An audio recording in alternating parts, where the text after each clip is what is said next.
All right. Hello, world. Podlair team back at it again. And tonight we are moving into L9 ground. So we're all a bunch of boss hero enlightenment bards, truth bards. This is great. So tonight we're going to kind of like introduce your characters a bit, and we'll tease this out. And I also wanted to kind of just say one thing right off the bat, is this will be more of the probably one of the more elastic, if not I think the most elastic, which is why I had it set for being last of the themed sections, because we had to kind of find out what did you want to talk about, in what way, and then how we would get that to happen. So that process takes as long as it does, but I think it'll be really enjoyable and kind of enlightening and bonding. All right, so I am Nige Coach. With me I have Nige, Mitchell, Ben, and Glenn, and we're doing the About Yourself section of the Track 2 training. And that's important because it's when a person... Hey, Jelly. Hey, this is actually pretty exciting stuff. So find out my life eavesdrop. That's awesome. Please do. Yeah.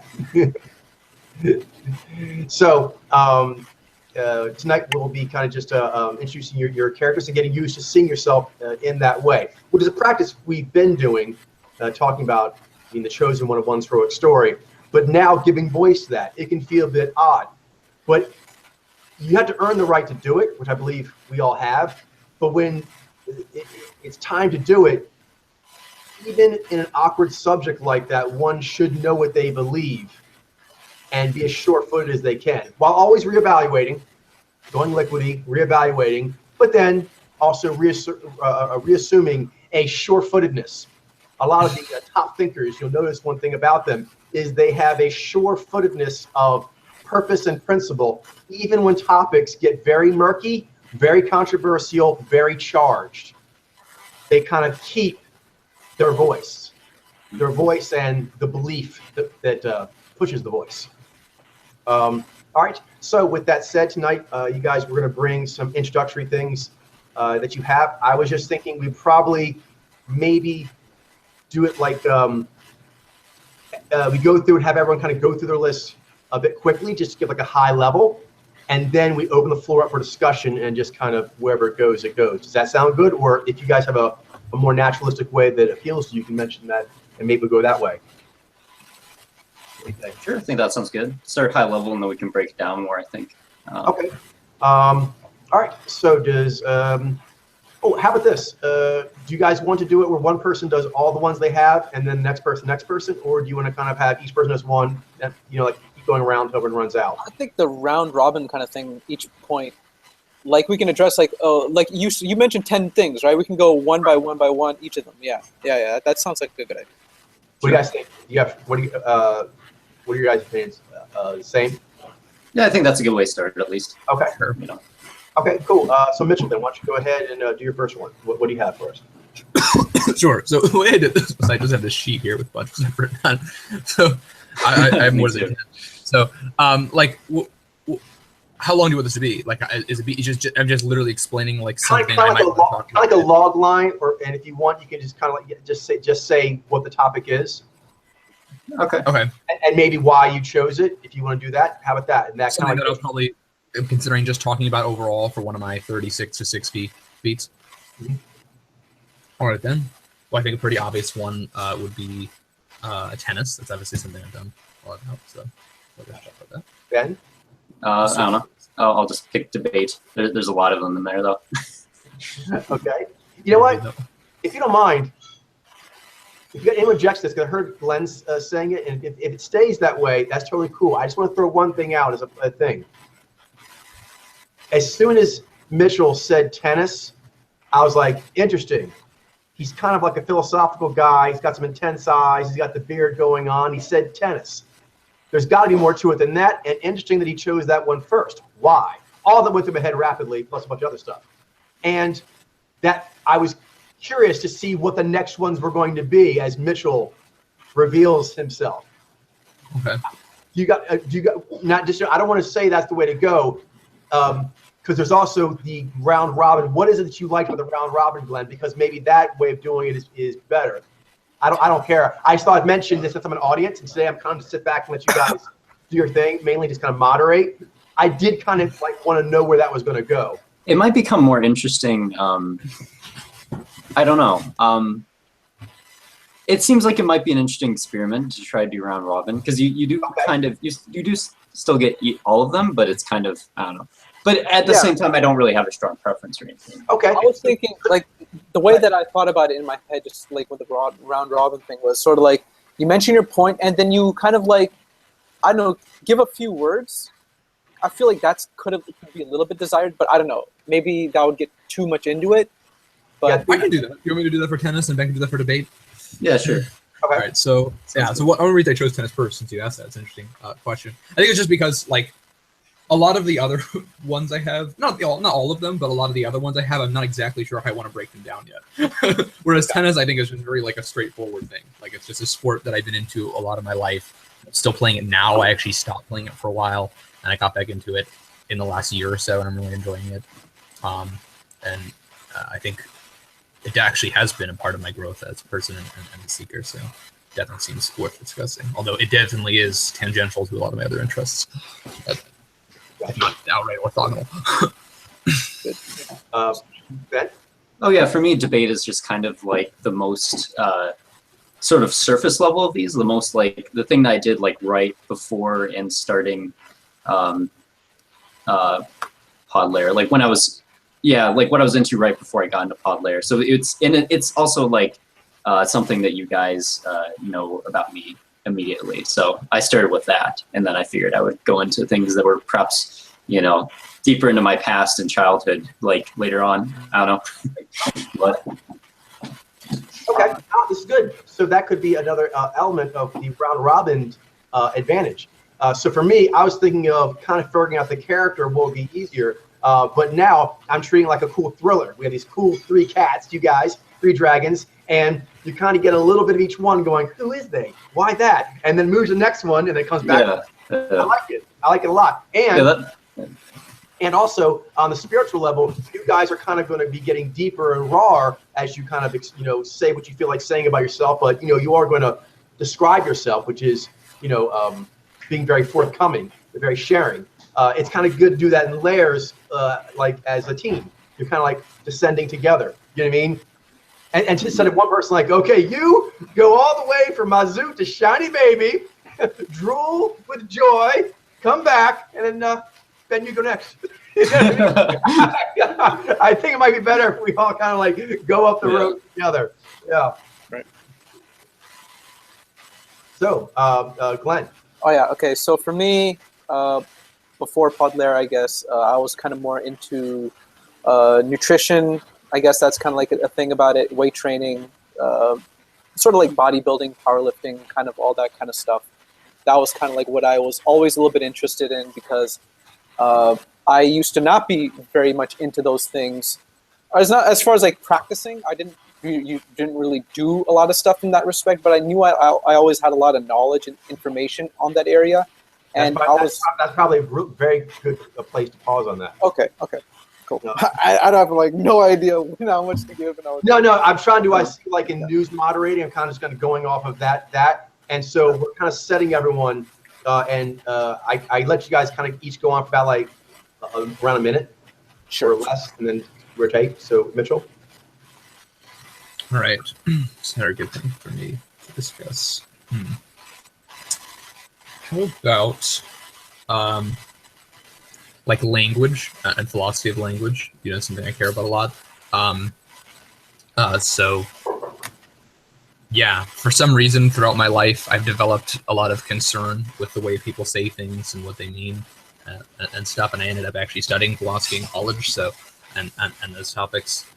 And I do have passionate opinions about such things, and they can even be controversial because the way people say things is something that I've talked about it before. I think Ben even mentioned like a quote from some Nietzsche philosopher once about how people get very possessive about that sort of thing. So, bam, perfect place to pause. Ben? Something that I spend a lot of time doing is I like to, when I'm at home, I like to pace a lot when I'm thinking about different cases and thinking about different problems I'm trying to solve, programming or whatever, different things that are happening in my life. When I talk to my spirits, I like to pace. Something I'm really into. Nice. I am also a. I like the kind of Walking myself. I like the jumping around too. It's kind of fun. You can kind of Walking, talking, and getting animated. Glenn? Oh, and when I said jumping around, I mean like the last time I mentioned like something that was more like an activity I was into. Now I mentioned something I was doing, so it's kind of go ahead, Glenn. I'm just curious, are we following some kind of like a theme here, or is it just I can throw anything? No, just show and tell. Just grab stuff in your bag, and then Yeah. and I think after that we'll just free talk about it, and from that maybe some sort of structures will start to take shape. But right now, no, just kind of sharing what you got. So what's your next thing you want to share? Okay. Another thing that I think I would like to share is the like when I first initially came to Podlair, I first started off with typology. I was really into MBTI and socionics and all that sort of stuff. And then eventually I made the step over to Podlair because I wanted to have more truth. I wanted to have more hard data to look at. So that's something important I guess you should know about me as far as like how I think and that's right. Good. Mitchell?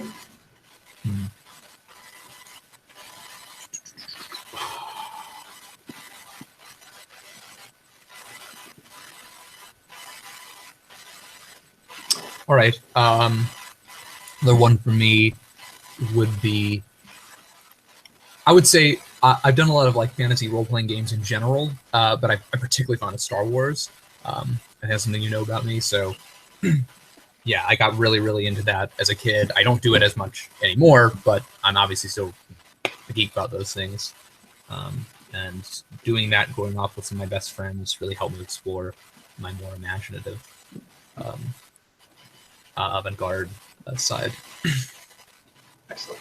Okay, one thing I wanted to do, that was really great. I think last with Glenn, I may have cut him off a little too soon at the end there, and I want to work on my abilities as a moderator. So one thing I think I'll do is just, you guys know, try to say what you're going to say in around a minute or so, but have fun with it. And then if it's been going on for a little while, then any one of us can kind of just raise our hand, and then that person who kind of knows, oh, they should come to a landing point. I think that would be the nicest way to be flexible while giving everyone space. Does that sound Okay. good? Sure, that sounds fine. Ben? So yeah, my childhood consisted mostly of playing video games, and I had like this kind of gets in some other stuff I'm going to talk about, but I had like a couple of different groups of friends at different stages of my life, and I would, that's what we were into, is video games usually. So Nice. Glenn? For me, let's see here. I didn't actually make notes. I'm just kind of like looking at the beats right now and trying to think of something that I could say. Don't feel that you need to, because I think that will come out more naturally in conversation. So just say whatever you want, even if it's just like a sentence fragment of why you chose it. Okay. Or why you're mentioning it. All right. So I'm, what do you call it? For a school and like studying as far as career goes, I'm really getting into like biology and chemistry, trying to learn about DNA and genetics, and that's because it's related. I'm interested. I'm like, trying to find a connection between the Mojo phenomenon and DNA. So that's kind of like, there you go. It's another thing. Thank you. Mitchell? All right. What would I choose? Okay. Another fairly large one. It's gonna be broken down a lot for me, but it's just my interest in science and cosmology broadly. It was something I was into from a very, very young age, and I think that was also a lot of what started me kind of seeker path as well, being a more scientific seeker. I was just fascinated by black holes and all kinds of facts about the planets. I would memorize them. And eventually I just grew up. I originally wanted to study physics in college, and I did for a little bit, but I ended up going away from it because I didn't like it as much in that environment. And I'm not as fond of some of the directions the community's going in that regard, but it's still a major passion of mine, and I want to develop theories on really what science is. I think from the unique perspective we bring here at Podlair, which has been really valuable to us because that's a debate we've had a lot with people who disagree with us. Ben? So one game that I think I need to mention in particular that I played because it took up so much of my time was a game called RuneScape. It's an online MMO that was like really popular around like 2006, 2007. And on my main account, I ended up logging 3,600 hours just on my main account. I mean, I played several other accounts too. So total, it might be like upwards of 4,000 hours. And that's not counting the time I spent like on internet forums, watching YouTube videos. That had just become a thing at the exact same time I got into that. So I look forward to hearing more about that. Yeah. Glenn? Yeah, I'm actually really into games too. I remember one of the first games I kind of fell into was this one game called Diablo. And then I got Diablo 2 and then Diablo 3. And then it's really just something that I want to like give as a nugget is that the theme that throughout all these games is that I really enjoy the process of completing the game, completely finishing it and like mastering it entirely. That's kind of like something that I think all Naishi share, but I have really done that a lot with games. Other than eyes, you can do that, but yeah, hunters tend to kind of be picky about what they get directed with, but then they really want a high score. Yeah. For sure.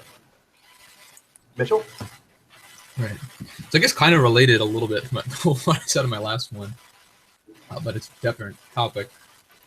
Is I kind of alluded to that I didn't like where the physics community was going with certain things, and I think more broadly that translates into. Mitchell, if, can I say one thing? If You can hear me? Yeah, a little closer maybe to the camera and just a little clearer. Sorry, I apologize. This is not a good microphone. I should be aware of that. I really want to be able to hear everything that you're saying. Okay, I'll just start over. So, basically, kind of a little bit related to the last beat, but its own topic is I mentioned that I didn't really like where the physics community is going with certain things, and with I kind of alluded to some dissatisfaction with the university system, and that itself, I think, is a beat in itself. The education system and the problems with it is something that's taken great fascination for me, especially as an Aishi, which is not too uncommon for us to have problems with that or dislike it, and despite maybe even being into some of the topics that are discussed there. So that's something I want to discuss and think about as a Podlair person and think about just broad societal solutions to what would it really take to actually make a better education system. How really should we teach people and learn, and how is that done best? Yeah, that is very interesting. I look forward to hearing more about that. And in fact, a lot of themes like the talk about the games and this, they're kind of related in sort of a fascination with what is it we're doing, and whatever it is, I want to make sure I figure it out and do really well at it. Ben? Possibly as like sort of inspired from my childhood playing video games, I got into programming about a year and a half ago. I had some experience programming a little bit before then, but I really got into it about a year ago when I started working on the sample surfer, and also from taking a bunch of classes at my university.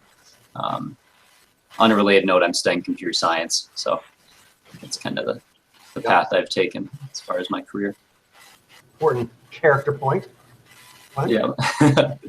For me, another really important thing, or something I find really interesting, is TV shows, pop culture, media. Particularly anime was something that I was really doing a lot when I was younger.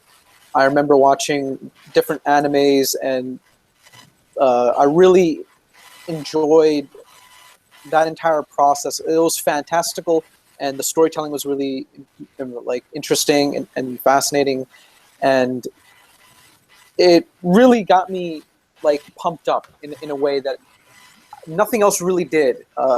It was a special kind of connection that I had with it, and I still have a special connection with it.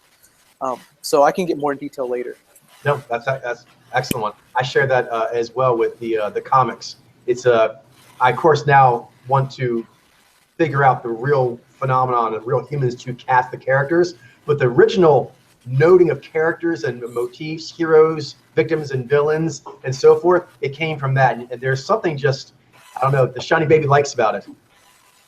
Yeah. I think all like comics, animation, anything of that ilk. Yeah. Mitchell. All right.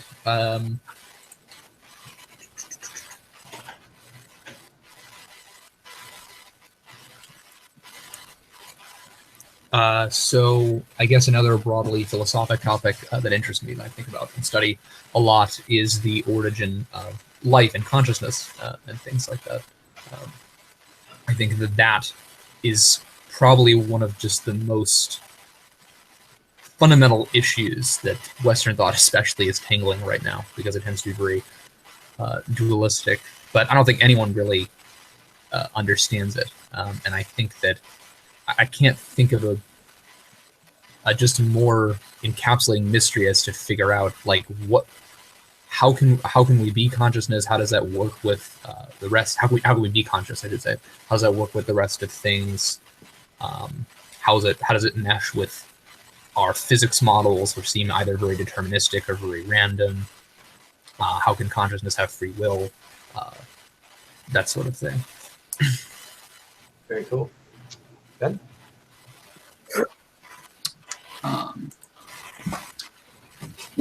When I was younger, while I was getting into video games, I was also really getting into YouTube. I briefly mentioned, besides games like RuneScape and other games I played, I was just really interested in watching various YouTube videos. Some of them were gaming related, some of them were more YouTube personality related, and that kind of got me more into online pop culture, not really pop culture in terms of like Hollywood, but just like the public sphere. It got me more into that. So that was kind of like one of your big expansions of your virtual village. Yeah, I would say so, because there was all this media of actual people, and previously I would just play games. I didn't really have. There's people I knew from school and so forth, but I didn't spend as much time watching a lot of media of actual people before then. So yeah, that sounds like a theme here. Glenn? All right, so for my location, I live in Canada. I live in BC. That's kind of like my area, and here it's I'm a little bit different from the rest of the team members, because I know that you guys are all located in America and stuff. So that's a little bit of a change. That's a little bit of a distinction. But for the most part, it's pretty much similar in a lot of ways, apart from some individual differences.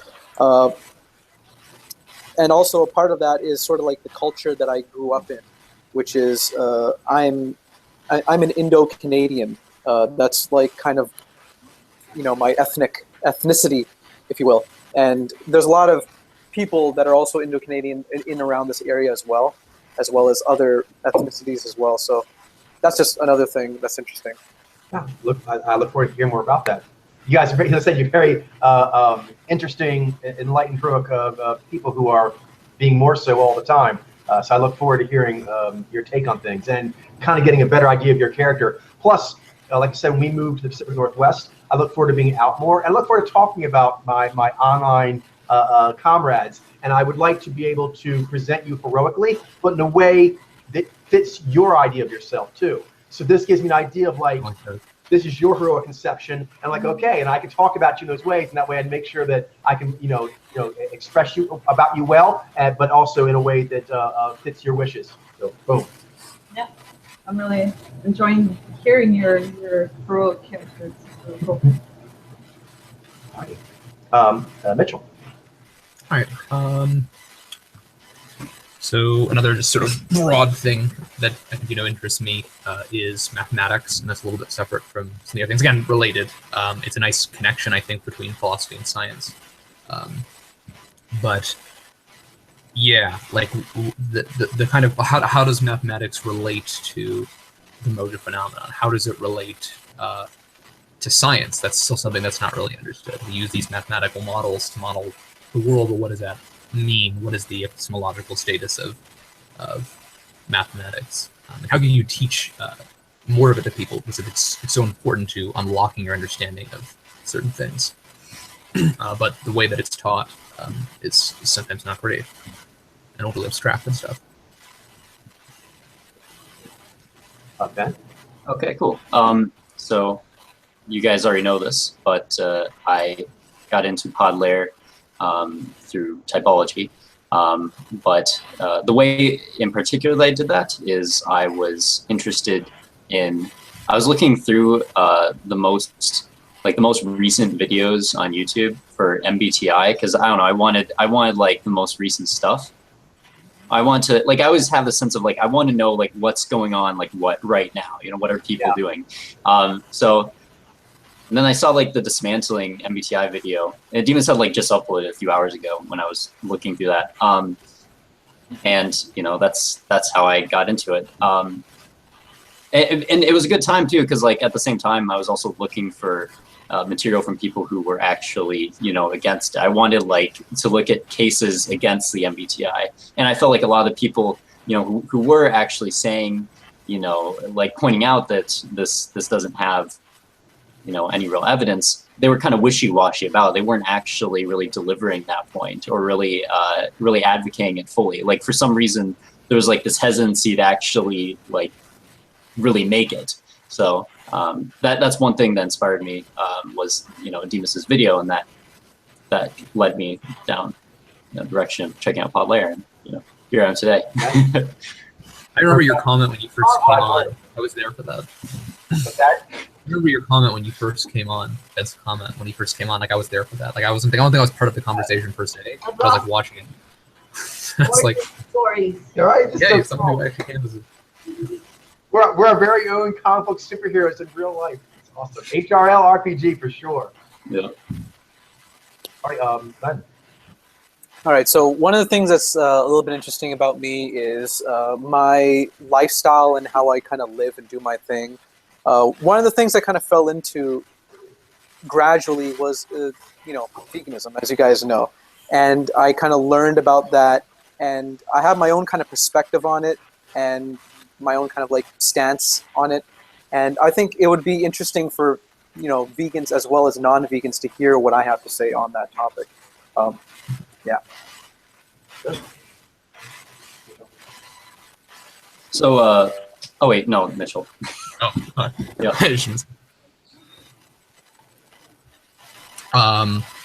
So as for my career focus at the moment, my goal is to become an artificial intelligence researcher. So What? Say again? an artificial intelligence researcher. So that's mostly what I'm studying academically at the moment. And just the question of like, what can computers learn and what can we teach them and how does that relate to us is fascinating and really like controversial, important stuff that's not trivial in the practical sphere of things. Like like Elon Musk says, like he talks about how artificial intelligence can actually be really dangerous, and he believes in democratizing it in a lot of ways, because if like people get Say again? too much, believes in democratizing it in a lot of ways and kind of being very open with it. Nice. Yeah, philosophies as far as how to do that. Something we'll. I look forward to hearing more on, because there'll be quite a few very never before needed to have judgments made. Judgment calls made. So I look forward to The getting. significance of humans. Yeah, really. There's quite a lot of seriously heavy stuff in there. Ben. Oh yeah. So during my childhood, I moved a couple times. Like, well, actually, I should start with describing where I've lived. Where I was born in Glendale, Arizona, or Phoenix, Arizona, but then I lived in Glendale, Arizona for about 8 years. and then I moved to Minnesota, which was a pretty big transition, not just like socially, but also the climate, going from having like no snow during the winter to it being like -10 below sometimes was pretty big. And then several years later, right before 8th grade, I moved to Michigan, where I am now. And it was pretty tough for me because, you know, I always had like a tight-knit group of friends, you know, both the times I moved, and I didn't want to leave them, right? And it was hard to find new friends after that because, you know, it's hard to make like those close connections. They take a long time to build up, and they're not, you know, always easily obvious where to find them. So. Glenn? All right, so some heroic gains that I experienced with Podler, there's a few. I won't get into them deeply or anything like that, but one of them was when I found out that I was actually an IG and not an INTP, like the way I thought that I was. And another, and it's an ongoing thing, is all the people that I've taken note of in pop culture, the really significant figures that I've like always admired or known of, and then finding out what they are, and then having that kind of puzzle piece fit into my overall worldview, and then give me these updates that kind of like make me appreciate that person and, you know, all of existence and all the other human beings in a very interesting way.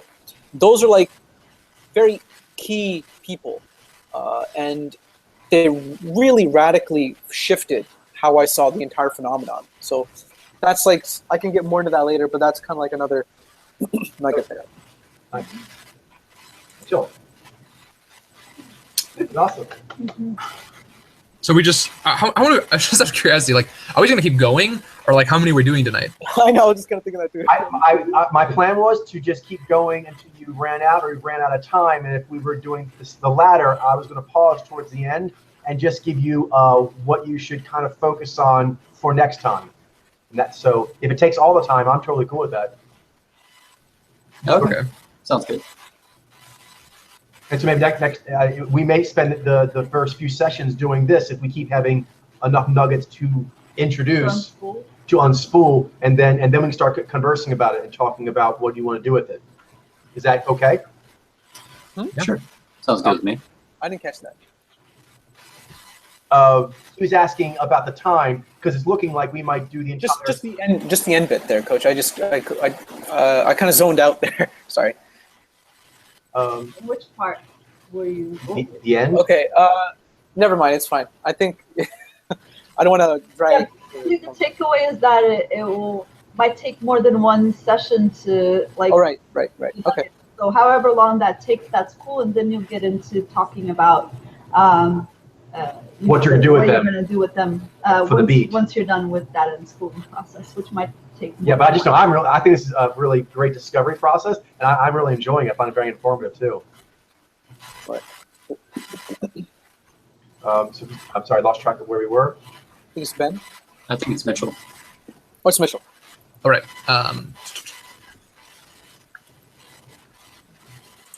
So, as part of my career interests, obviously something that interests me also is using it on the Mojo phenomenon and trying to use it to artificial intelligence to look more deeply into it, to see to what degree you could actually read Mojo with that, to what degree you could even discover new things, which could teach us things we don't even know now, and also just give people another way of accessing the Mojo phenomenon. Okay. Yeah, I'm also interested in artificial intelligence. I haven't, unfortunately, my computer science major, they don't offer classes in it, but I'd like to get into it more later on. I started reading a book on it, although it's pretty dense. I'm going to need to, there's a lot of like mathematics to it, to a lot of the algorithms and ways in which artificial intelligence works. But definitely later on, I think in my life, I'll be getting more into that. Glenn? So, just a comment. I find AI quite interesting too. Although I'm a little bit more biologically interested. It's kind of interesting, but anyways, the point that I want to make here, the next one that I want to share is actually has to do with school life. I feel like that's a good, interesting topic, and I'm actually curious to hear what you guys have to say about that as well, Ben and Mitchell, as far as your individual experiences. Although if you don't want to share that, then that's fine too. But it's just kind of like I'm curious about this area, and just sort of like relationships and like friends and like teachers and the people that we've communicated with, and even trying to like talk to other people about the phenomenon that is the Mojo phenomenon, and what kind of success, failures, learning experiences that we've had from there. And I want to kind of get into that myself a little bit, as far as like how we can improve that, what we can do with it, try and like see where it can go, kind of. Yeah. Gotcha. Go ahead, Mitchell. I guess it's not limited to just school life then, but school life is also interesting too in its own way. That's kind of like where I spend most of my time. But yeah, anyways. Like how to improve that. So you're kind of talking about school life, but also talking about outreach. Outreach, yeah, and I guess work life, if that's also relevant, or just anytime we associate with other people, outside groups of people. But it does seem like the focus of this beat then for you is the outreach about it, and those are the avenues of outreach. Yeah, I guess that's right. Yeah. I mean, that's how it sounded when you said it, but it's not. That's whatever your take is. I guess another part of it is also. That's what I thought I heard. I was just saying it. Yeah, there's also a second part to it, which is related to our relationships with other people and how fruitful those are and how rewarding those are, and that's kind of like its own thing.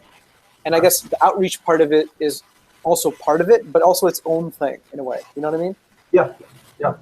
They could be both in one beat, or they could be two beats that are maybe next together in your arc. Yeah. Whatever works out naturally. Mitchell? All right. Well, something on the very forefront of artificial intelligence, what I'm taking a class in at the moment in my university, but it's really theoretical. So I don't know if it's something that will even be around in my lifetime or ever, but is like quantum computers and stuff like that. So that's something that interests me at the moment. But there are a lot of challenges associated with making any kind of practical quantum computer, and even coming up with algorithms that are better than with ordinary computers. But if you can do such amazing things, because the way that they work is you can make certain problems that ordinary take like exponential time on an ordinary computer, which means that they grow exponentially with the size of the problem. You can make them actually take linear time, because you can store patterns in these interference patterns in all the it's pretty trippy stuff, but I've seen I've heard. But the problem is with quantum mechanics is when you observe it, it collapses the wave function. So you have to have like creative ways of harnessing it, and it's still something that no one has figured out how to do. Look forward to hearing more about it. Ben? Probably my primary interest with artificial intelligence, because it's such a big and important topic. It's going to completely reshape human civilization, I think. I mean, I don't know for sure. I mean, obviously, like if we suddenly just stop making progress, then okay. But assuming we keep making this kind of progress we're making, I mean, we're eventually going to get to the point where it's like, AI, robots are doing like everything for us. Android, You know? AI and nanotechnology combined. Biotechnology. What's that? Biotechnology. Yeah. Those are three. Like Michio Kaku did like a documentary on those three. Then, so genetic.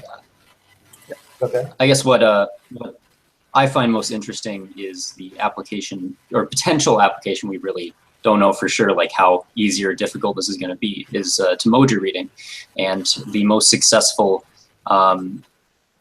product that people have made, or artificial intelligence people have made, that could be closest related to reading a person would be the convolutional neural network. And this is the most successful at detecting like a cat versus a dog in an image that's not cropped. There's like nothing done to the image. You just feed the image in, and it has like this massive database, and it's able to, you know, determine cats from dogs with like 98% accuracy.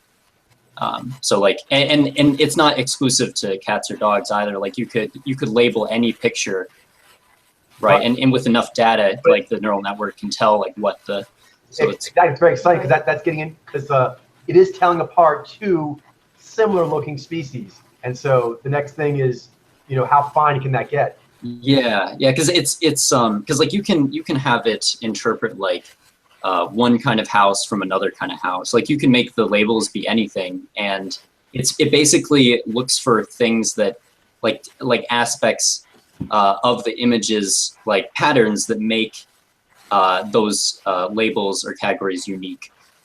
So when you feed an image in, it'll try to guess based on what it predicts are the most important aspects that determine whether that image falls in one category or another. Because that muscle, as far as technology, it has to kind of do what humans can do, and then eventually even do it better, which is basically looking at the incredible potentiality the human faces have in every millisecond, and then putting a pattern net on that.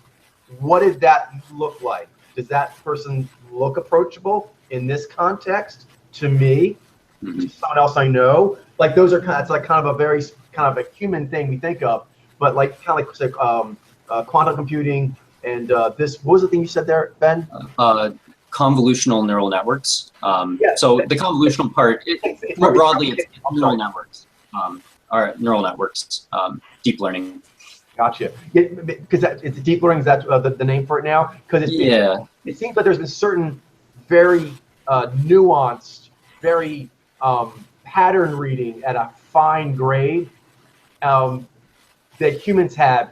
That, you know, like a simple thing, computers can do all kinds of number crunching for sports or economics or whatever. When it comes to actually like facial recognition, they don't do so well compared to a human. Yeah, and there are other facial recognition methods, but I find neural networks to be more impressive because, at least in terms of their possible applicability to emoji reading, because this kind of neural network could be applied to anything. Like you don't need to control, and it's not just like recognizing the face. It's like you could label the faces differently, not just by name, but like by mojo, and then have it try to determine that characteristic.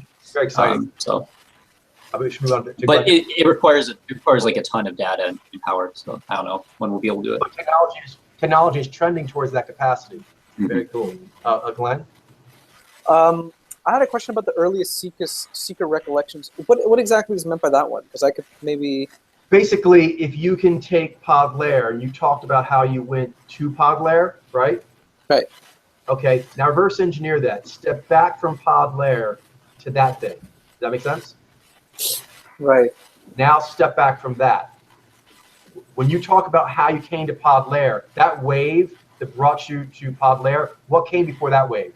And then what came before that, and what came before that? And you can do as many beats as you want, but you definitely want to try and get to the first you remember. You may have already kind of touched on it with the anime. I don't know. But just talk about when you can remember, whatever's driving you now, Glenn, that secret drive, where do you remember it first kind of showing up? Was it the kinds of anime that you did and what you liked and what thoughts they put in your head? Was it something else? I don't know. But basically, whatever, dim recollections you can have of the beginning of your seeker, because it didn't just pop out of nowhere, right? Here at Podlair, we're seeking. You were seeking to get to Podlair. What happened before that? Just walk it back. Basically, you don't have to have it tonight, but that's basically what you'll do. Okay, I think I can share something in there. Okay. I remember the reason why I got interested in typology was because I wanted to know myself better, so that I was able to make use of my hidden talents and hidden abilities better than I was currently using them. Because I want to like tap in, like we all want that little edge, right? That little bit of an edge that we can get in our life to improve ourselves. And I felt like if I looked into this area, that would helped me a lot in discovering something special about myself. I remember I was working at this one place, and this person, he kind of introduced me to typology. Not necessarily typology. He introduced me to, I believe it was like psycho, like not personality testing, not quizzing, but it was sort of like psychological kind of like testing. Like, imagine a box, and then you kind of like have to imagine it. You imagine it a certain way, and then you're asked questions about what does it look like, and that says something about you and where you are currently as far as your state of mind. And that was kind of interesting to me. And then that kind of led into more and more, and then eventually, you know, it went into Podlair. But that's kind of like an interesting thing too. Yeah, thanks for that. Was good. I found that helpful. Yeah. Good. Good. So I should talk about maybe some of the things that got me into typology in the first place. And I think probably the biggest thing, like I saw the instrument a few times, but like the really thing that made me like interested in it before I got into Podlair was my introversion and social anxiety and stuff like that, and how I never really seemed to be on the same footing as others in that regard. So that was actually one thing it sort of helped me with an understanding that at least they have the idea that there are these different qualia of humans. I thought it was probably like a subsurb or something like that, which made sense because of how society I was a long time ago anyway. But like that's still a meaningful topic to me. Just the kind of bullying that society does around people who are more introverted, just want to keep to themselves. I mean, they still obviously want to come out and have relationships with the rest of humanity, but the way they do it, it's like so disapproved of in the broader culture. And I think our discovery, more than any, because it's more truthful, can be the most healing in that regard. And I really want to be a part of that. So another kind of Real quick, this is my new favorite show. Ben, go. all right, another sort of it's kind of like a game. I was into Super Mario World ROM hacking, and to kind of explain what that is there's this game for the SNES, the Super Nintendo, called Super Mario World, and you can emulate games on your computer through what are known as ROMs, and on top of that, I was into editing basically the game on my computer to sort of make it like whatever I wanted it to be. And there's like this whole community of people who are into this kind of level editing. So I did that for quite a while. And I think that's one of the things that sort of stemmed me into the direction of programming, is like playing all these games and then also playing around with like different editors and all these like technical tools. Kind of put me in that direction, I think. That's cool. Skill set. Glenn? Okay. I'm kind of running out of things to say now. That's But fine. That's fine. Tell you what, that's what we'll do. We'll pause this portion of doing it whenever the first person runs out. That sound good? Yeah, we have plenty to talk about as far as expanding even stuff we've already said. Totally. Is that your last, Glenn, then? let me just kind of see if I can squeeze something out.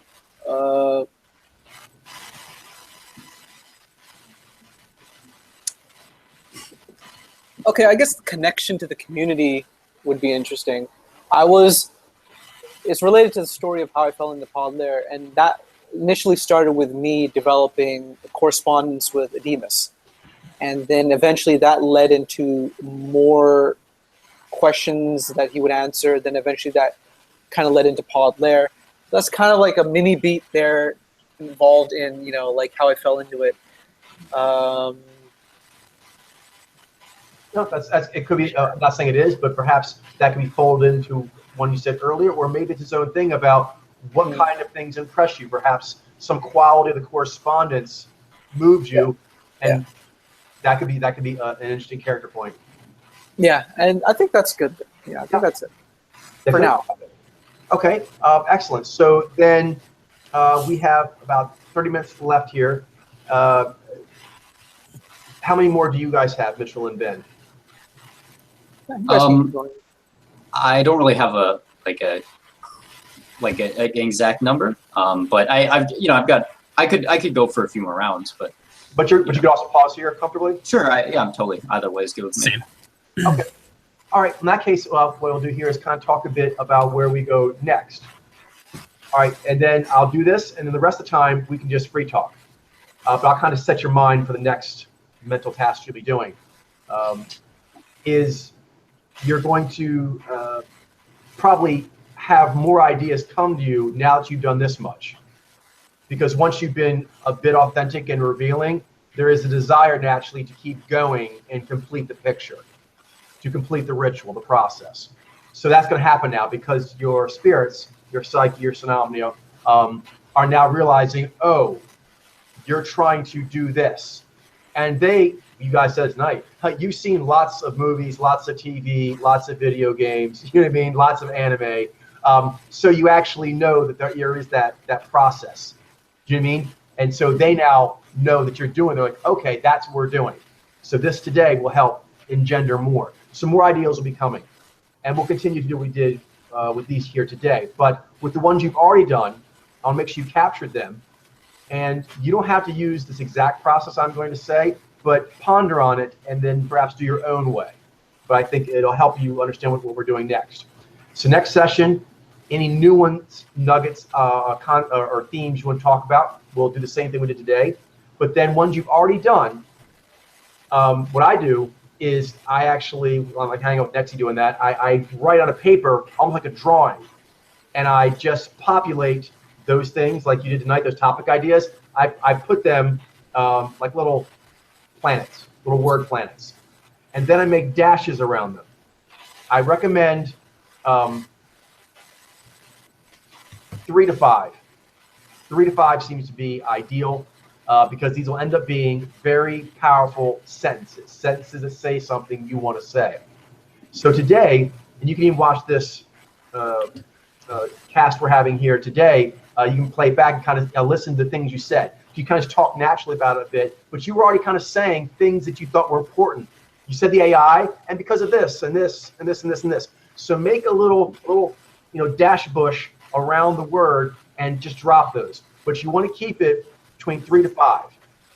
If you start getting more than 5, what you should do is take off the dashes, the things you say, put a slash, and do another one. You don't have to do it like I'm doing it, but I'm actually telling you simply how thoughts kind of grow, particularly when you're going to plan to use them bardically, because you need them to be in the right size.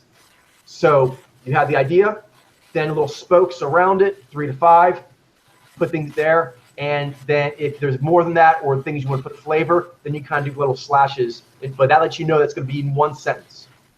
Each of those little dashes is going to be one sentence or around it. We don't have to be this formal about it, but if you want to get it to be around a minute, if you want to be, like they say, a little spiel, as professionals are able to do it. Professional speakers, professional public figures, you need to be able to kind of give points in 60 seconds or less. Make sense? It also makes you type more, like kind of you were mentioning, Glenn, about meeting people and talking to people, like cashier lines, whatever. Having things that you can do in under a minute really opens up the areas that you can drop these things. It makes them much more droppable. So that's basically that's the next step, and from there we will continue to kind of like grow that, and then at some point we'll start trying to make an arc out of it. Sound good? Yeah. Okay. So I'm actually, since we have Jarlene here, Jarlene, they put all these kind of little things out there. Do you have any like follow-up questions to anyone? I've been watching a lot of these things. We have like public speakers, and they'll have someone from the audience ask questions, and it's good to have a good question asker. Well, let's see. Nope. No pressure. Okay, there were a lot of like interesting ones like that. I was like, ooh, I want to hear more. I think maybe like all of you guys touched on AI. So maybe. Yeah. What is it about AI that or what drew you to AI? What like, how did that interest develop? Something around that. Start with who was gone first in the rotation? Was it Mitchell.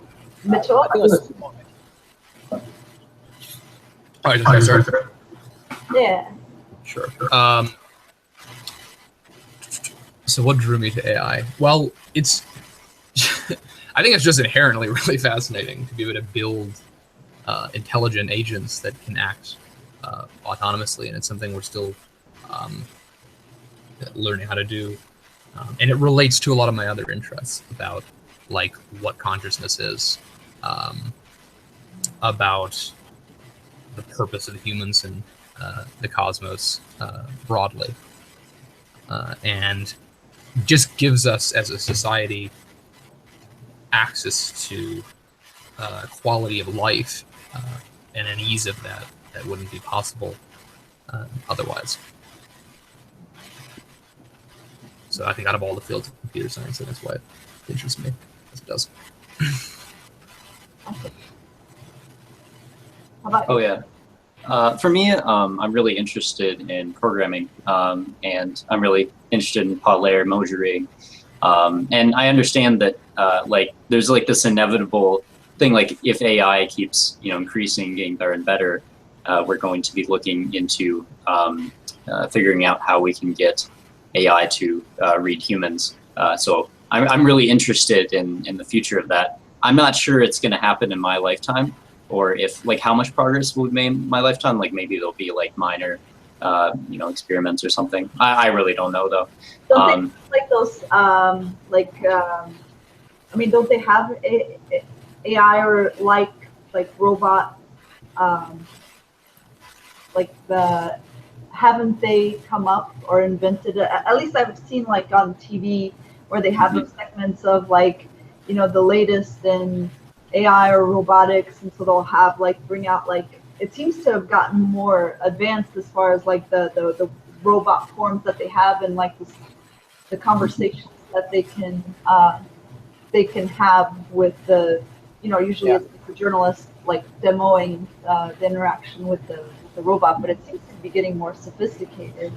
Like the latest ones I've seen seems to be able to have a pretty almost natural conversation with the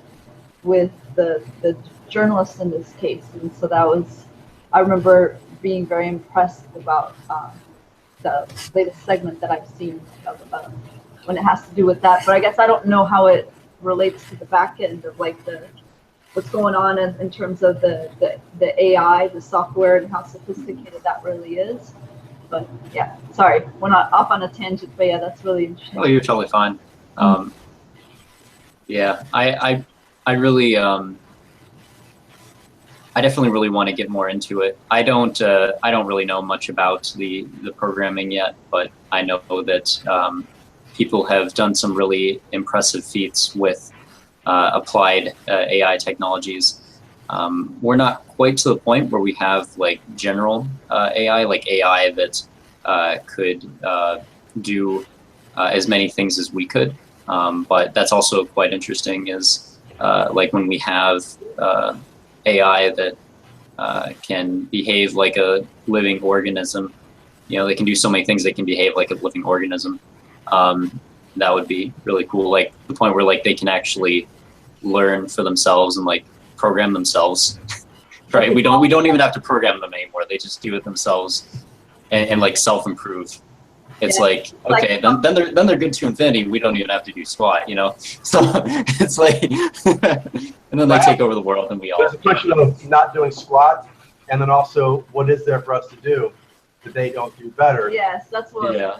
I think we need to grapple with. But it's we create them, and so if they, I mean, and also we're becoming like. We might become one with them in a lot of ways. Yeah. They may eventually take over, but it's There'll be a combination of AI, synthetic cloning, cybernetics. Our stories might just like merge, Just like any other citizen, because otherwise, like, because they were talking about like just economically, there's a financially, there's an impact as far as like the more the manufacturing and has gone into robotics, you know, and that's in a lot of industries actually, the robotics are replacing human workers, and that's becoming increasingly a bigger problem. And so a problem that comes with that is that there are not as many employees as part of a organization, a corporation based, and so they're not paying, those individual people are not paying like taxes because it's robots. A lot of work is being done by robots, and so they're trying to they're having some grappling with some trends, and that's one of them. Like, so later on, what do you do?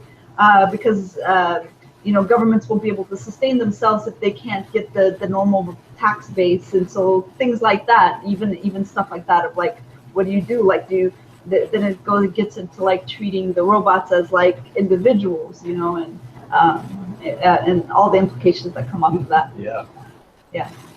I think Glenn, you're my perspective on AI is like, I definitely see what Mitchell and Ben are like, the robotics end of it, like androids and stuff like that. The Mojo phenomenon and how that fits into it, like how can we program these AI androids and stuff, like with, or at least not even androids, but just any sort of like computer program that has an understanding of that and is able to read that, so that you, like, for example, can, I don't know, like take your iPhone out and just have it record like a video of somebody, and then have the phone tell you exactly what their Mojo is based on that little 10, 12 second clip that you happen to get from them, right? Like record cubes. That seems like really powerful stuff. Other ways I see AI being implemented is sort of like the way it's already been being used. It's sort of like in YouTube and Google and stuff, the way that they're able to predict sort of the stuff that you find interesting. So there's already something to that, which is like they're trying to trace what's going on inside the mind, right? It's like, I don't mean to interrupt, but those are neural networks. So neural networks, that's interesting. Like the way in which we find certain things interesting and why we find them interesting, and trying to like really get behind the programming of that. It's quite interesting to want to like learn about that, and having some kind of AI that's able to do that for you, to tell you what's going on with you when you don't even realize what's going on with you. That's powerful. I think that could be really helpful in getting a person to understand their own processes better. And then it being able to give you like suggestions, and then helping you to move your story along, your peak pathway along, in a way where you're able to, like, you know, like with a program that you have, Ben, like that's gonna do a lot for us as far as like advancing in a very rapid way. And so imagine, like, instead of like the moment a question pops up in your head, you immediately get the answer to it. Yeah. You know, like that's going to save a lot of time, because sometimes I have questions and they don't get answered for a long time, sometimes to the point where I forgot about them, and then, you know, that's like not good, right? I mean, you want to make it so that you find information is more accessible. I think there's not an issue with it being available as far as like all around the world, but having it pop up to you at the particular time that you need it to is kind of valuable. Also, another thing, and powerful. Yeah, that was an experience that I had, especially piloting the program. It's like, whoa, it's more intense. Yeah. Another thing is, I found this one little game here interesting. It's called Akinator. I put it in the group chat. Literally, you can think of any person, and this thing will tell you exactly who that person is after it's asked you like several questions. It can like narrow it down exactly. So I found that kind of powerful. It's really kind of uncanny the way that it works. But yeah, I mean, that's kind of interesting. And then people will actually add, if the Akinator program is not able to guess exactly who that person is that you're thinking of, you can actually put the answer in, so the next time someone else plays it, it's going to give that answer. But it kind of works in an interesting way. So this is kind of like AI right in front of you. It's pretty cool. It's interesting. And I don't know, like I felt like I wanted to share that as far as like how the AI works. And then, I mean, AI is really interesting. I like to know what the cutting edge humans are doing. Yeah, it's kind of...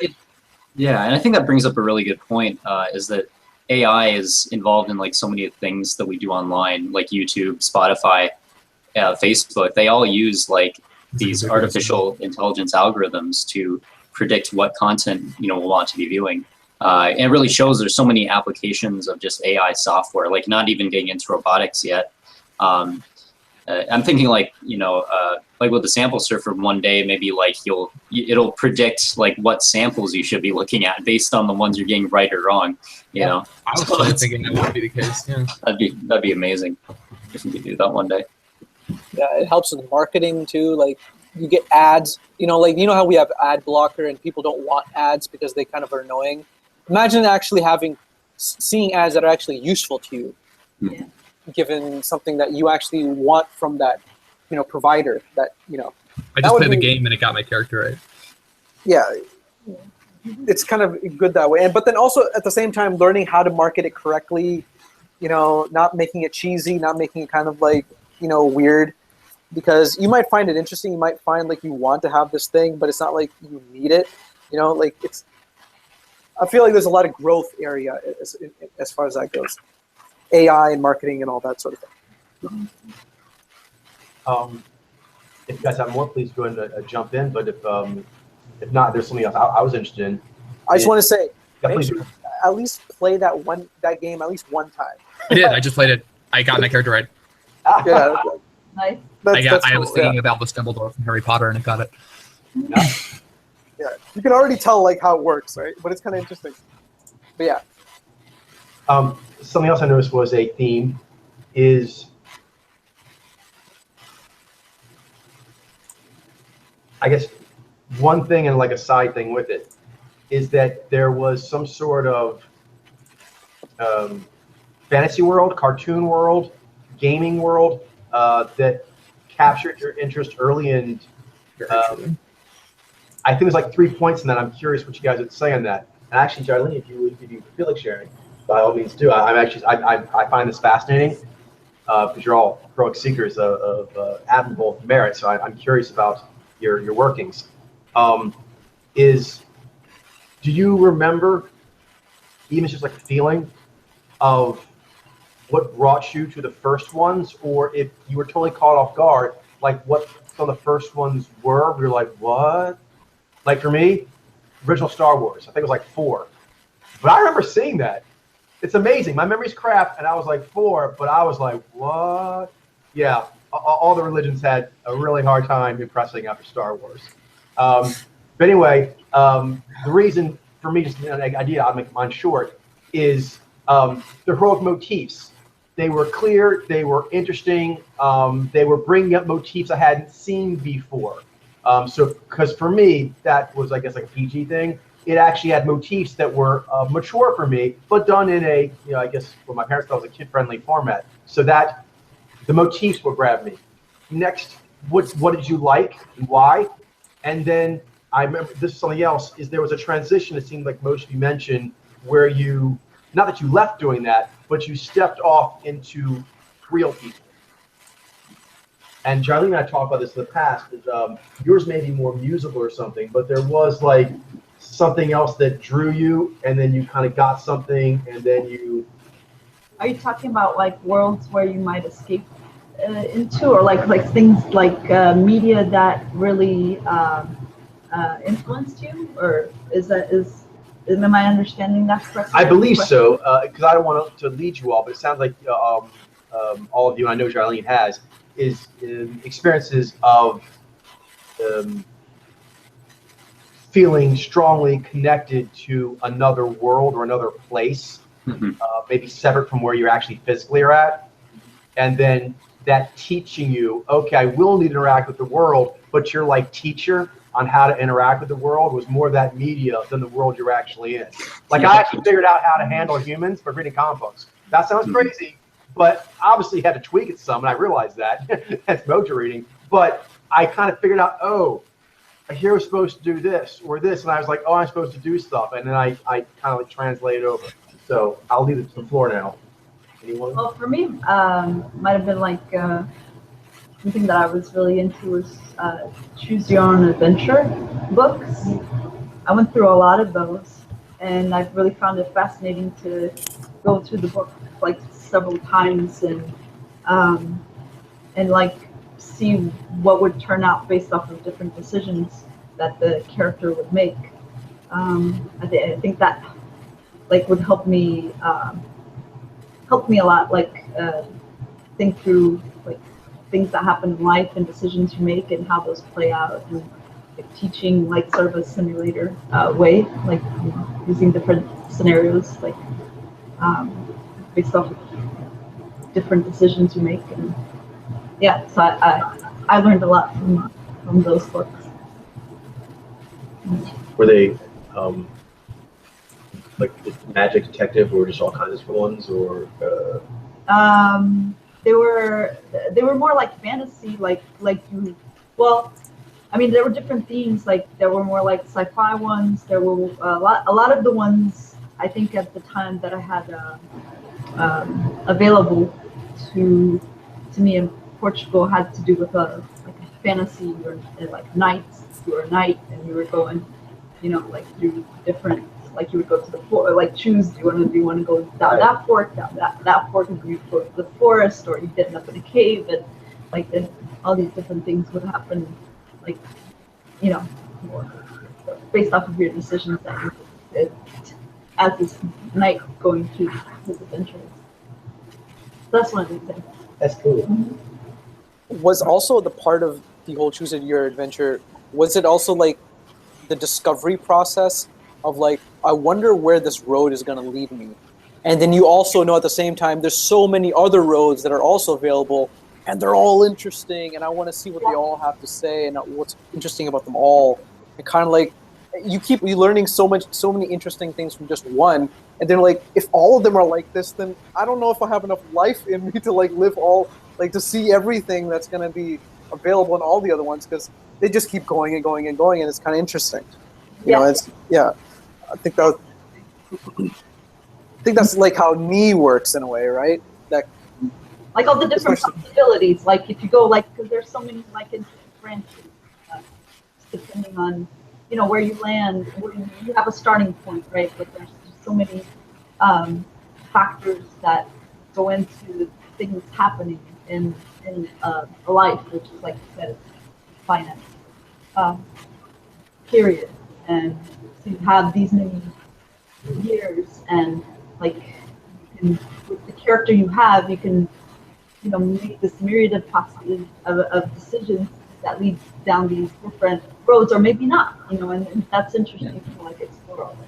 Yeah, there's so many like possibilities, different branches that you can take. I mean, you can take like infinite branches at any moment in time, and they all link together, So every decision, impacts, your position when you make the next decision, and then that. So. Yeah. So as long as it's not an end game, then you always keep learning and growing, right? Yeah. Like Hugh Everett's Many Worlds interpretation of quantum physics. Kind of a lot of people. I think Maya once made a post about that on the forum. She kind of associated that with me. Mm-hmm. Yeah, it's interesting. Because you talk about the all potentialities. There's also, and that's like I think the need. There's also a nigh to that, which is that you die. And Choose Your Own Adventures, you can actually like read, oh, you get the reward. You get the reward, but you get beat up. You don't get the reward. You don't get the reward, and you die. You know what I mean? It's not a common like those are kind of your tree. So I like to actually that I could do something, try it, and then go, oh, I would have died if I did that. Let me do it a different way. Let me do that a different way. I'll be right back. It's a good conversation. All right. I think next, Mitchell. Oh, this one was kind of free flowing, but I was right? curious. So that was I can certainly go. Yeah, so I relate to Coach a lot on the Star Wars thing. Yeah. Actually, what's funny is that wasn't the first one I was into, although it's probably the one I'm most into overall now, and have been for a long time. I was first probably into like Mario stuff and Pokemon stuff, and I just got video games. I think that was just something my parents introduced me to because those were like the popular games at the time, so I got into them and stuff. My younger cousin Isaac was really, really interested in Star Wars, and he actually got me into it. He's my younger cousin, but I ended up actually getting like more into him after that. So that kind of became my main thing. I bought all these Star Wars role playing books. It was fun. Often I wouldn't even like actually like do like the numbers, but like my friends and I sometimes would just like to make characters and stories and stuff, and just plan games. Like just the planning and making of it is so fun. Right. Like actually playing it is like, well, we already kind of conceptualized. I know what you mean. People used to make fun of me because I would have like more games, and you're like, "What do you do?" I'm like, "I just make characters and read the modules." It's like world building. Yeah, it's exactly. And it's fun. It's so that was something what that drew me to it. And then just even as far as like as I got more into the story, Star Wars, I read a lot of Star Wars novels and stuff and got to the expanded universe. It was a really, really cool mythos, which Disney now kind of controls more now. Now it's more like the classic, light side, dark side thing. I love this new trilogy. It's awesome. It's really well done. At least it looks like it. But there's more sophistication, I think, in the expanded universe. Len? Okay. What I found really interesting about like initial experiences with stories and anime and games and that sort of thing is it had to do with sort of like, well, real life in a way is kind of a little bit boring, and it's also at the same time kind of like really hard.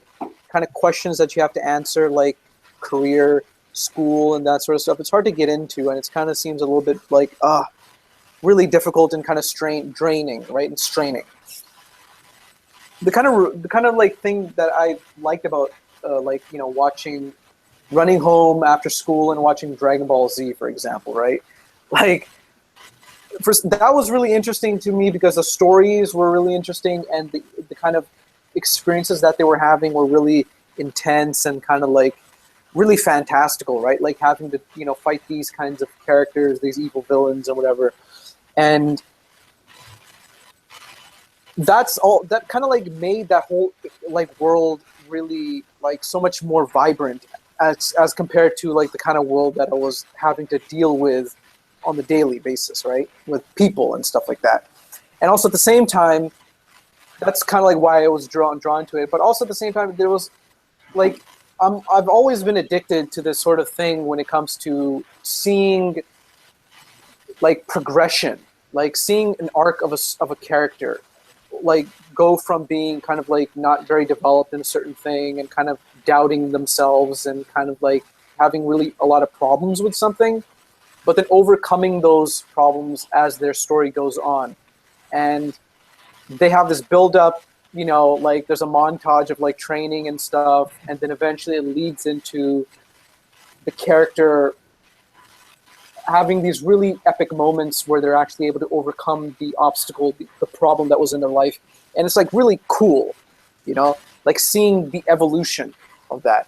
And then you see it, like I saw it so many times in the outer world, in animes and stuff. And then I wanted to actually live that life out, like go from being in a state of not having something figured out and then achieving that.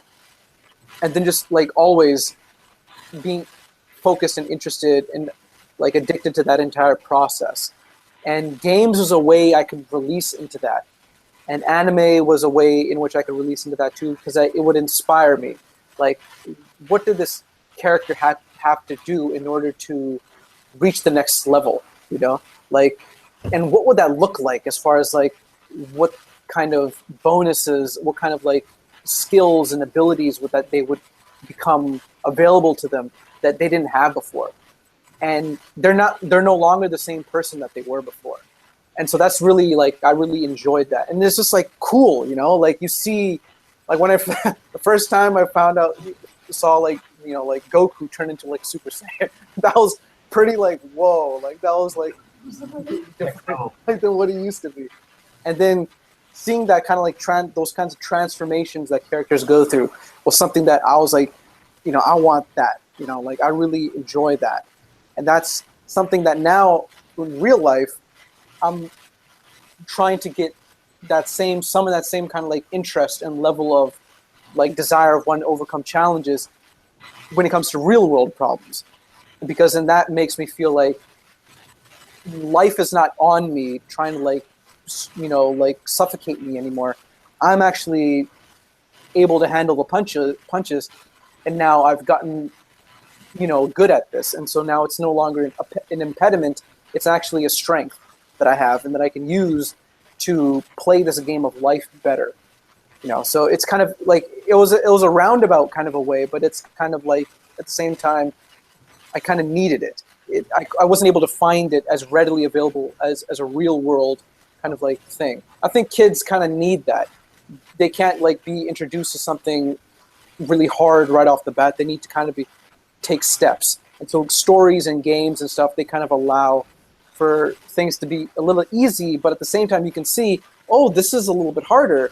Not that much harder, but it sort of like gets the mind of a child to get interested in that, to want to like go further and further and further.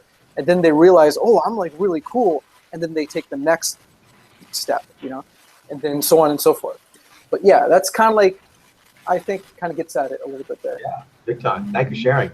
I'll let Ben go here next, but I just want to kind of like, something my spirit's kind of giving me is like a list of things you kind of mentioned that were gains or things you were liked. I think there was mentioned, going on what Glenn said there, is that it gives you like that build-up drive to get you better.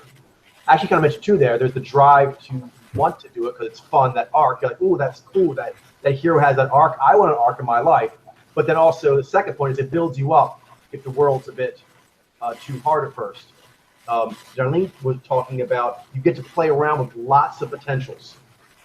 And you kind of learn a lot of lessons that maybe you couldn't learn as readily or as rapidly another way. Something else is, I think I'm hearing maybe just all of you kind of sort of saying is, I think it kind of felt you alluding to, is maybe we're all, subjective interpretatives here, is that what is expected immediately by a lot of the environment, it was sort of standardized in some fashion.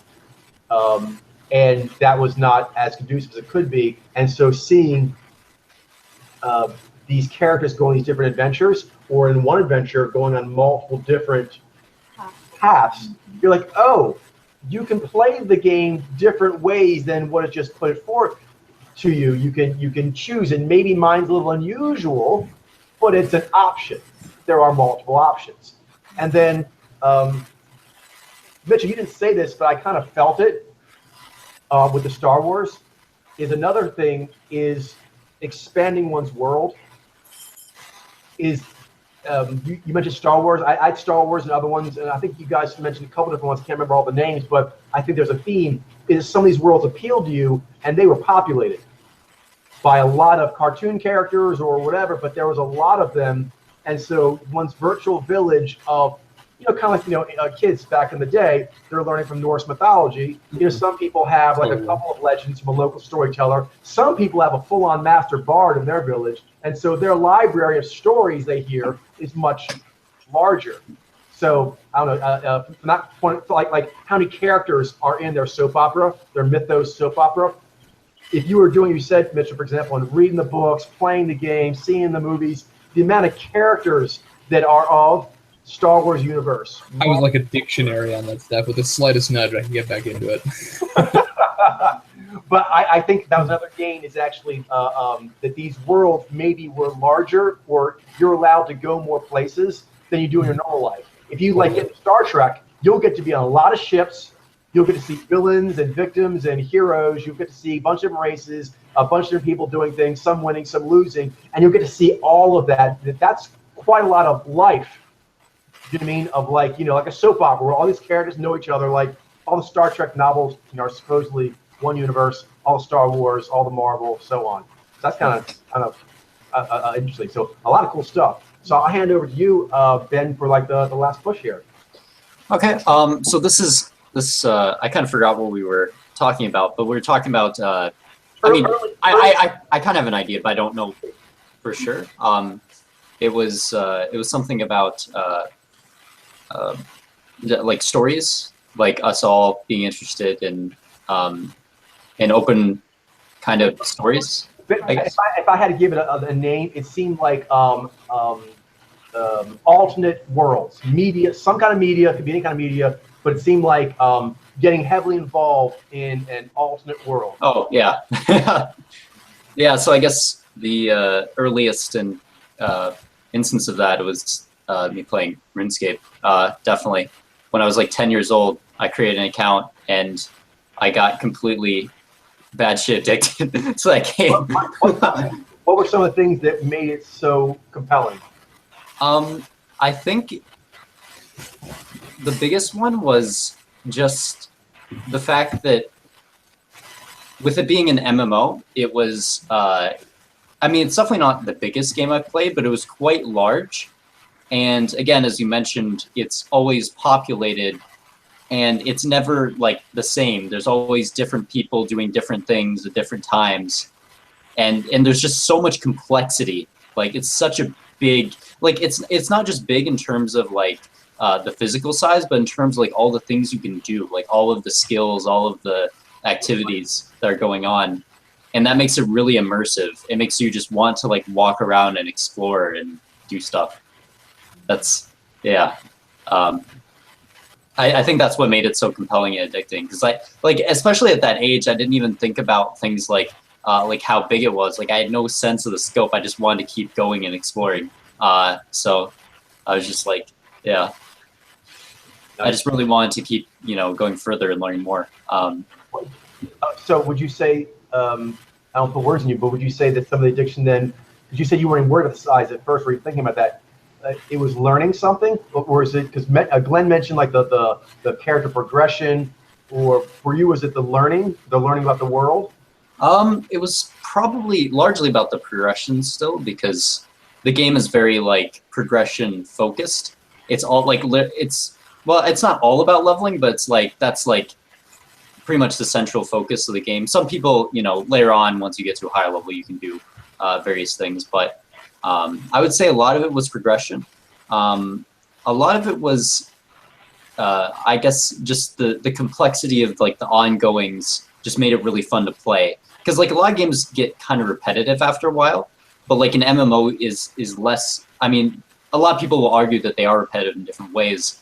But one thing that is never repetitive is that there's always something different going on, something different happening. So I guess largely exploration, but the fact that you have like the character progression inside of this massive like complex world is sort of why I got really into it. Yeah, and progression I think is an interesting word. It can apply to learning as well, right? Like progression is just progression. It's evolution in any way that you think of it. And so you can't really become good at something without learning about it as well, becoming more masterful with it. So the way that I use it is meant to sort of like be very universal and very inclusive, meaning just any sort of like gaining that one does. Really, it's about peaking, right? Essentially, when you break it down, it's about peaking and becoming more and more refined, more and more matured, more and more better at doing a certain kind of a thing. And then how that translates to like you feeling really great about yourself, you feeling like you're able to share and get across ideas in a better way, and just, like you're able to do whatever it is that you want to do that much better, and that's rewarding just in and of itself. So yeah, that's just wanted to refine that. I actually, I guess I have one thing to say about progression. I think progression may even be the largest focus overall.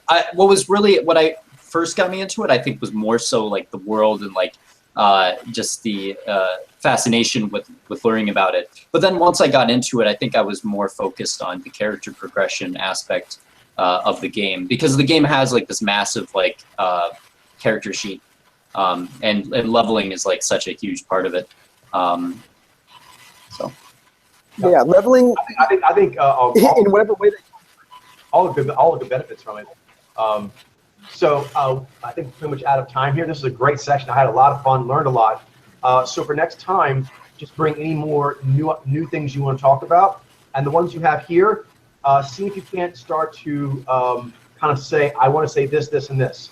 Kind of like the idea of what you want to say with that, and should be between like 3 to 5 things. That's how that'll be our next stage, kind of growing it. Sure, sounds good. Nice, making bardic beat spells. Oh, fun times. Okay, If there's nothing else, I will sign off and see you next time. Right. See ya. See ya. Fun. Good night, everyone. And Yay.